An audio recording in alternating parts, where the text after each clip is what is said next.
रिद्धपूरमध्ये प्रशासकीय निष्काळजीपणाने घेतला एका तरुणाचा बळी. श्री क्षेत्र रिद्धपूर येथील तिवसा महामार्गावर रेल्वे क्रॉसिंग क्रमांक 23 वर गेल्या एका वर्षापासून उड्डाणपुलाचे काम सुरू आहे. परंतु आज याच कामाच्या ठिकाणी एक भीषण अपघात घडलाय. सकाळी 11:30च्या सुमारास दाभेर येथील 34 वर्षीय ईशवीर भुरभुरे हे आपल्या मित्रासोबत दुचाकीने गॅस सिलेंडर आणण्यासाठी रिद्धपूरकडे जात होते.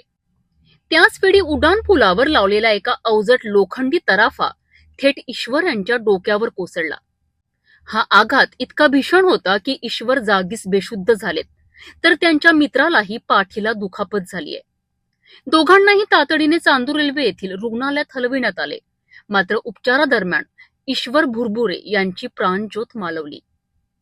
धक्कादायक बाब म्हणजे भरवस्तीत आणि वर्दळीच्या रस्त्यावर काम सुरू असतानाही कंपनीने या ठिकाणी कोणतेही सुरक्षा फलक किंवा बॅरिकेड्स लावले नव्हते. या मृत्यूला जबाबदार कोण असा संतप्त सवाल आता नागरिक विचारित आहेत.